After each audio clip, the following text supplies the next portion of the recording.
과학자들이 또는 철학자들이 미미크리 현상을 많이 검토를 해요. 왜 인간은 그 자기 복제에 관심을 가졌을까? 자기 형태를 재분석하려고 했을까? 또는 이것들을 파악하기 전까지는 자기 내면에서 일어나는 것이 근본적으로 어떤 자리였을까? 그래서 저도 이제 내부 시각을 얘기했죠. 이 미미크리 현상은 크게 세 가지로 이루어져요.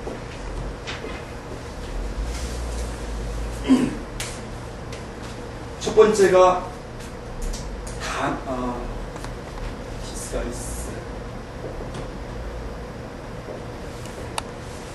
이 위장, 변장 같은 거죠. 변장. 이 변장은 우리 문화 속에서 무엇으로 나타나냐면 그 변형, 변신, 변형 이런 걸로 나타나요.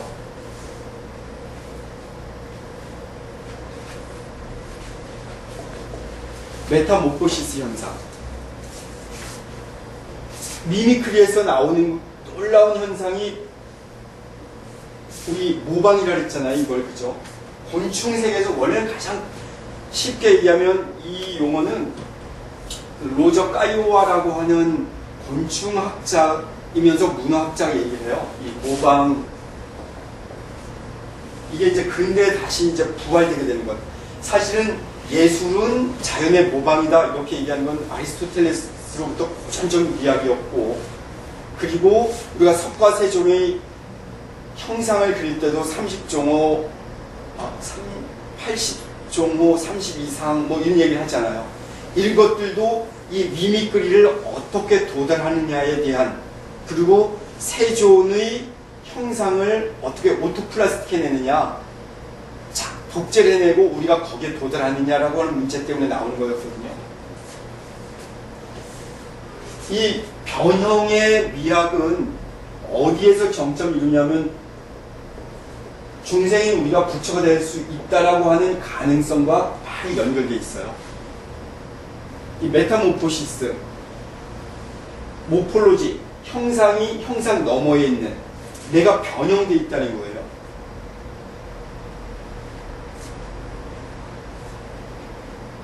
이 변장이 왜 이렇게 돼서 중생인 부처가 된다는, 더 나아가서는 직신성불, 수행이라고 하는 긴 시간이 필요한 것이 아니고 지금 이 자리에서 이미 부처가 됐다라고까지 선언하는 이유가 바로 이 미미크리의 세 가지 요소 때문에 그래요. 그래서 우리도 이 모방 때문에 이제 이 모방과 관련돼서 여러 가지 얘기들이 이 불교 미학에서는 가능한데, 가장 재미있는 이 디스가이스, 이 모방에 대한 이야기는 기왓장 갈았던 얘기 아시죠? 그때 가서 꼬집는 게 뭐예요? 야, 네가 부처님이 앉았다고 네가 앉는다고 네가 이 자리에서 부처가 되냐? 이 얘기를 해주잖아요. 그죠? 바로 요 얘기를 해준 거예요. 네가 그렇게 앉았다고 부처가 되냐? 야, 이거 무슨 말이냐 그랬더니, 야, 이거 기왓장 갈아서 거울 만든다, 또는 바늘 만든다, 말도 안 되는 얘기가 가능하냐. 그러면서 얘기를 풀어나가신 거예요. 하지만 종교에서 이건 무척 중요한 기능으로 나와요. 그래서 연기는 좀 더 이따 드릴게요. 이 메타모포시스, 이 변신의 얘기는 조셉 캠벨이라고 하는 신화학자가 가장 자주 써먹는 이야기예요. 그래서 제가 전에도 한번 그 엘리아데 얘기도 하다가 엘리아데에 대한 비판 여론이 있고는 요즘은 캠벨을 무척 많이 보거든요. 이 신화학자, 종교학자, 또 미학에서 캠벨 이야기를 끝없이 얘기해요. 모든 신화에서, 모든 전설에서 이것이 반복되고 있거든요. 그리고 이 캠벨이 얘기하는 신들의 이야기,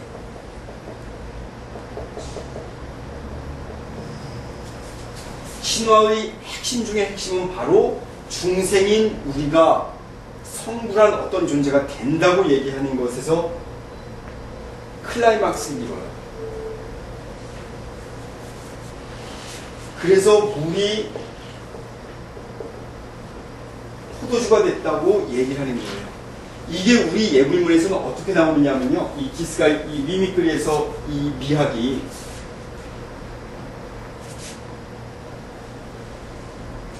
원래 여기까지 하려고 했던 건 아니었던 것 같은데 그만큼 미학에서 이 미미크리라고 하는 게 중요한 얘기였어요.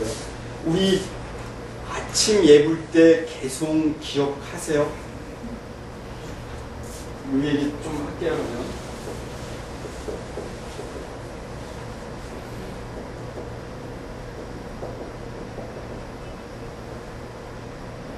아금청정수, 그래서 감노다로 나가죠.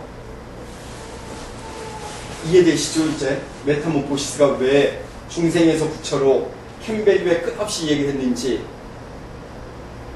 거기에 그런 게 다 숨어있는 거야? 아니면 그렇게 분석을 해내는 거야? 저는 이렇게 이제 분석해 나가는 거예요. 왜냐면 우리의 감각을 쪼개는. 그래서 지난번에 우리 눈을 압박하면서 그걸 잠깐 해보았는데 요걸 우리가 불교 전통적인 청각을 통해서 잠깐 또 해볼 거예요. 시도를. 자, 여기 보세요. 제가 전에 어떤 절에서 이 예불문 강의하다 요거 해석 때문에 잘린 적이 있어서 저도 아주 가슴 아픈데, 이걸 전통적 예불문을 어떻게 해석하느냐면요, 이 청정수를 주어와 요거가 전통적인 해석은 목적으로 해석을 했어요. 아금청정수를. 나는 지금 청정수를 부처님께 드립니다. 이것이 감노의 차가 되길 원합니다. 이게 전통적인 해석이에요. 그런데 제가 왜 자꾸 불교의 핵심을 제가불자 운동입니다, 또는 변화에 대한 이야기가 종교의 핵심입니다. 우리의 감각들은 어떻게 이루어져 있습니다. 주체만이 아니고 주체의 주체성이 되살아날 때고, 이미 서양에서는 이 얘기는 이렇게 많이 해요. 물론 학자들 간의 이야기고 일상에서 뭐 아니라 하더라도. 근데 불교 철학에서는, 또 불교 강단에서는 이 주체의 주체 철학을 얘기를 안 하는 거예요. 이렇게 힘이 없어요. 왜곡되고 주저앉고. 이 해석을 조금만 바꾸면 왜 그렇게 해석했냐 그래요. 저는 청정수를 이런 이론에 의해서 보어로 해석을 했어요. 목적어가 아니고. 이 해석을 사실 보어로 해석할 때가 훨씬 더 아름답고 불교 본연의 모습이 드러나요. 생각해보세요. 나는 지금 청정수, 새벽은 뭐 닭임을 갖다 드리고 이제 개송을 그때 그럼 나는 청정수를 지금 부처님 단에 올렸습니다. 이 청정수가 감노다가 되길 원합니다. 여기도 변형에 대한 얘기 나오죠, 그죠? 변신, 변형. 근데 이것을 넘어서서 모든 종교의 근본적인 것들, 그래서 도그마화되어 있는 종교들이 불교에 들어오면 다 이렇게 녹아나요, 사실은. 근데 지금은 불교가 그런 역할을 하지 않고 힌두교로 자꾸 융해돼 버리죠. 그래서 인도에서도 흔적 없이 사라지고, 우리 여러분이 좋아하고 저도 좋아하는 성법스님이 지금 불교가 힌두화되어 있다고 계속 이제 지적하는 부분이 바로 여기서 나오는 건데요. 나는 지금 그냥 물입니다. 우리 몸은 뭐 70% 물이라고 그러잖아요.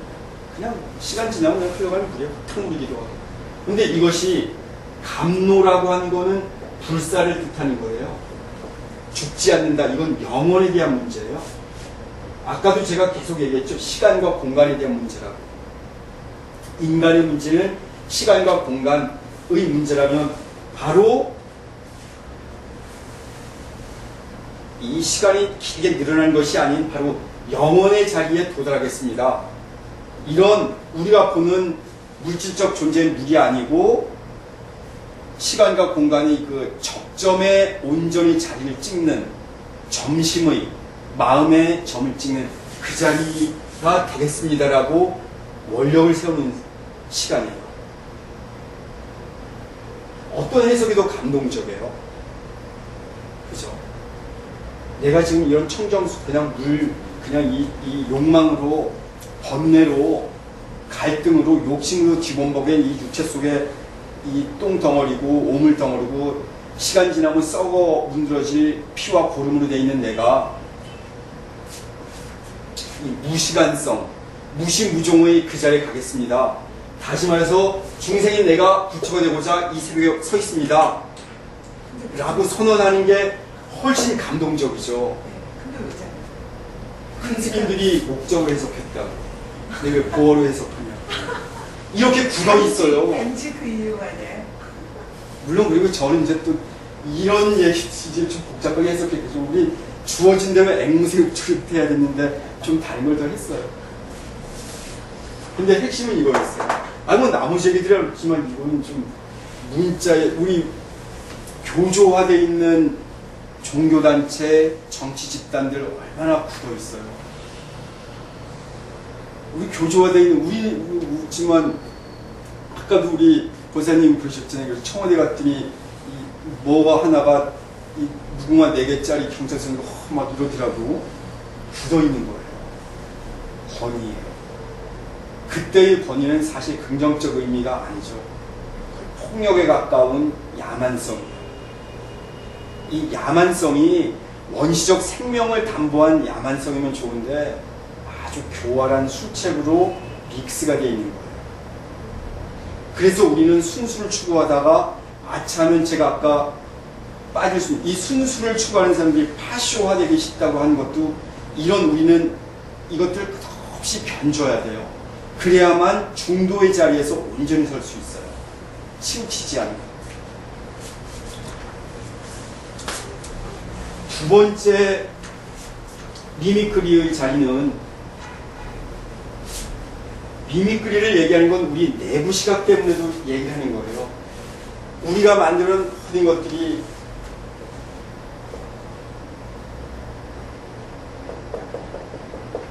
이런 그 신성 도형들에서도 우리가 감동을 받는 건 이 도형 자체가 아니고 이 도형이 우리 내면에 있었다는 것 때문이라는 거죠. 그렇죠? 내부 시각에서 우리는 그런 걸 발견한다고 그랬잖아요. 그리고 잠깐 실험해봤고 안구를 둘러서도. 두 번째는 위장이에요. 위장들이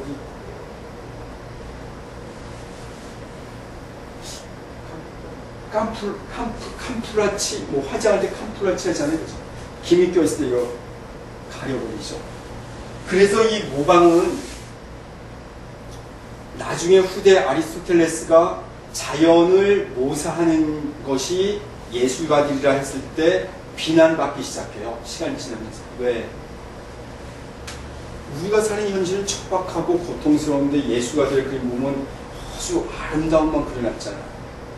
이 변형되고 가려져 있는 이런 캄프라치로 진행했다고 봤던 거예요. 이 위장의 극단에선 뭐가 나오느냐면 우리 이 변장, 미미크리의 요소 중에 이 디스가이스는 이 자리로 간다면 캄프라치는 어떻게 되느냐면 자연 속에서 은닉해버려요. 미미크리가 제가 곤충들에서 발견된 한 현상이라 그랬죠. 그렇죠? 곤충에서 미미크리는 어떻게 되느냐면 왜 흰색 나방과 검은색 나방을 여기 딱 풀어놓으면 검은색 나방은 요런 들어가서 앉을 거예요. 흰색 나방은 요런.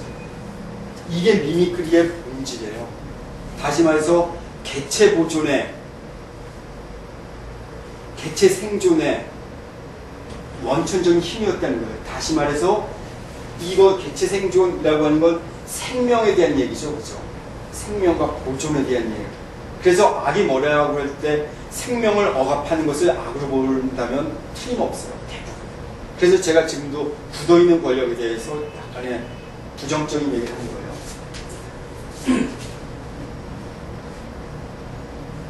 근데 이런 위장은 어떤 식으로 더 나오느냐면 이런 것이 극단으로 갈 때는 투명 인간으로 드러나요. 그렇겠죠. 캄플라치, 그죠? 생존이 가장 편하게 되려면 우리 왜 투명 인간에 대해서 그래서 끝없이 이렇게 우리 동양에서 김은둔과 비교해서 무슨 약을 먹으면 안 보인다라고 얘기하면서 안 보이면 얼마나 좋을까 뭐 가서 뭐 이런 얘기를 하잖아요. 그리고 보이지 않는 것이 가지고 있는 엄청난 위력이 있죠. 그래서 이런 것들은 나중에 서양 경제학에서도 시장의 원칙을 인비지블 핸드라고 표현하는 거예요. 투명 인간에 대한 갈망 때문에. 우리 실제로 저 투명 인간 되면 이제 우리 나이 들어서 그렇겠지만 청소년 애들 투명 인간 되면 좋겠냐 그러면 애들 뭐래? 야 그래 그럼 여자 목욕탕에 가서 이 생각 바로 그냥 찰나간에 튀어나와요. 왜? 그들 내면 욕망 때문이거든요.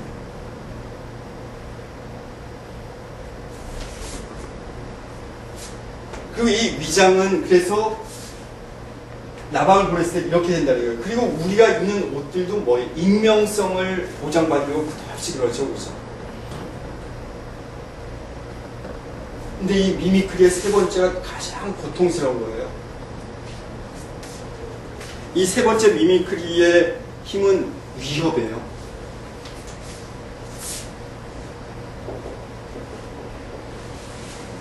위협. 이 속에는 공포에 대한 감각을 갖고 있어요. 미학적인 주제는 아니지만 공포는 뭐냐면 어떤 나방들은 이렇게 자기를 자연 속에 자기를 숨기고 그죠? 변장도 하고 그래서 저 나무 껍질처럼 묻어 저기 나방들 막 있잖아요. 그리고 자벌레 같은 경우는 딱 가다가 탁 만지면 나뭇가지처럼 쫙 해서 나뭇가지처럼 쫙 숨어버리죠. 그래서 군대에서도 가장 기본적인 군인들이 적군을 가서 할 때 그 옷들이 깨구리 복으로 돼 있고 얼굴에다가 막 저 구두약 칠하고 하는 것들은 다 이 미미크리에 대한 본능적인 것들을 변형시키는 거예요. 그래서 어떤 회사 가면 표시가 안 나게 다 비슷하게 하죠. 더 나가서는 제가 푸코 얘기를 할 때도 그러면서 이 승복을 입고 있는 게 뭐 죄수복이나 군복이랑 비슷하잖아요. 머리 빡빡 깎고 놓으면 30-40명 찍어놓고도 동수 찍어내서는 구분 못해요. 머리가 좀. 그래서 삼성 같은 데는 귀 나오는 스포츠 상고머리라 그래서 그걸로 딱 하라고 막 강조하고 기업의 어떤 기업의 사람들은 어떤 특징, 이 패턴이 있잖아요. 그죠? 가령 전라도 사람은 어떤 이런 것들은 이중환의 택리 같은 데서도 어디 사람은 어떤 기질 이걸 다 분류해놓는다고요. 그걸 기억을 못하는 8가지 그 무경론 비교하는 것도 되게 재미있는 거. 이전 투경은 함경도 사람은 진흙밭에서 싸우는 개, 그리고 고묘 오래된 무덤에서 재주 넘는 여우의 형상은 어디 사람, 뭐 거울 앞에서 분단장을 하는 여인은 어디 사람, 이런 식으로 8개 도 사람들의 기질을 분류해놨어요. 우리 사실 옛날 이거 기억을 잘해서 재밌겠는지 잘 못하겠네요. 이 미미크리의 세 번째는 위협이에요. 자, 어떤 현상이 있느냐면 이제 변장과 위장까지 갔는데 마지막에는 우리 어떤 나방인지요. 나방이 앉았는데 여기에 거대한 눈처럼 된 문양 갖고 있는 나방들이 있죠. 그런 나방을 보셨죠? 또 두 번째는 공작새가 꼬리를 쫙 펼쳤을 때 거기 보면 이 태극문인지 눈인지 실제로 공작새가 자기 암컷을 유혹하기 위해서 이렇게 날개를 펼치지만 어떤 거대한 동물이었을 때 이걸 날개를 쫙 펼치는 거예요. 또 하나가 뭐죠? 코브라 뱀들 딱 쳤을 때 쫙 벌리면 뭐 눈이 이렇게 있지만 살이 이렇게 돼가지고 여기에 이렇게 탁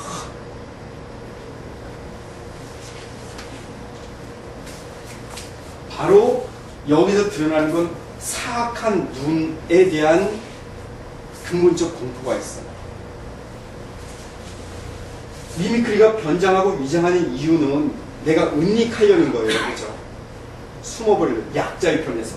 근데 이 위협은 이걸로 해결되지 않았을 때 적극적으로 개입하는 거예요. 그래서 제가 아까 이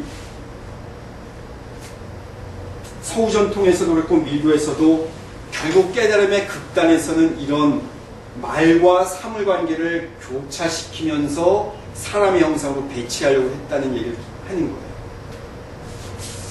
그죠? 사악한 눈의 형태로 이걸 evil eye라고 얘기하죠.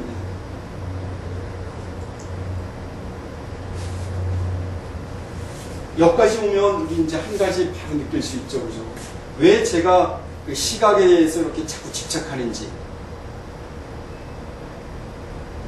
관에 대해서, 새로 그 샤먼들에 대해서까지 저는 긍정적으로 이야기하면서 그들이 과연 무엇을 보았고 우리가 현실에서 본다고 하는 것은 왜 여몽환 같은 것인지 우리가 참된 실체를 본 적이 있는지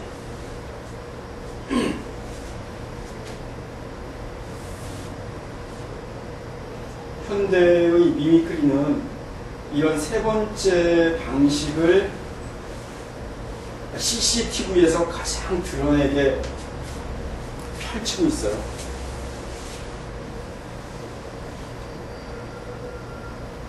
이 미미크리를 통해서 신성하게 되고 아름다워지고 고결해질 수 있는 것이 아니고 상호 감시와 전체주의적인 세계로 불신의 세계로 왜곡시키는 이런 것 때문에 우리가 미하게 탐닉하면 탐닉할수록 행복에 대한 감각이 깨어나면 깨어날수록 현실이 고통스러워지거든요. 여기서 자꾸 도피하는 거예요. 그래서 제가 전에도 우리 인간은 현실 살기가 얼마나 싫어지는지 환상을 추구하는 아주 묘한 경향이 있다. 중독의 경향, 집단 중독의 경향을 얘기했잖아요. 근데 이런 공포스러운 눈들을 마주쳤을 때 제가 전에도 공간 공포 얘기했던 거 기억나시죠? 텅 빈 공간에 누워졌을 때 우리는 두려워한다. 실제로 한번 가만히 한번 해보세요. 이렇게 넓은 공간이 있으면 사람들 가면 중앙에 혼자 못 가요. 다리 언저리 쭈삣 있죠. 이 외곽 여기서도 사람들 딱 풀어놓으면 중앙으로 하고 어디 중앙으로 이 구석으로 다 가 있어요. 그러면서 나중에 온 사람은 앞자리 세고 또 앞자리 안 가려고 해요. 중앙에 가기. 이런 공포들. 여기는 뭐가 있냐면 우리 내면의 근본적으로 이 사악한 눈에 내가 노출된다고 하는 두려움과 공포가 있는 거예요. 근데 놀랍게도 여기서 이제 또 새로운 미적 경험들로 이어져 나가도록 우리의 의식을 바꿔서 훈련시켜야 돼요. 제가 전에도 그 구석기 시대의 암곽화에서 나타나는 왜 자기 복제적인 다시 오토플라스틱 에너지를 사람들은 끝없이 투사하고 발휘하고 구현하려고 했는지 첫 장면에서 보고를 같이 있는데 그 옆에 이어져 있던 것들은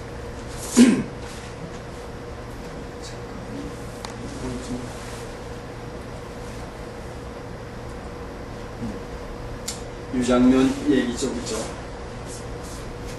거대한 평원에 서 있는 사람의 이미지고 햇살이 떠오르는 태양, 바로 그래서 왜 만다라에서 동쪽 방향을 제일 위에 제일 아래에 놓기도 하고 거기에 비로자나 불과 아촉 불의 순서를 뒤바꿔 놨는지 그 얘기는 공부도 좀 했어야 되는데 못했네요. 왜 그런 현상이 나왔는지. 그럼 나중에 또 기회되면 한번 그거 한번 해드릴게요. 이 도형을 전도시켜버리면 180도 전도시켜버리면 바로 자 보세요. 이걸 그냥 그대로 회전시켜놨어요. 180도. 여기에서 우리는 무엇을 보죠?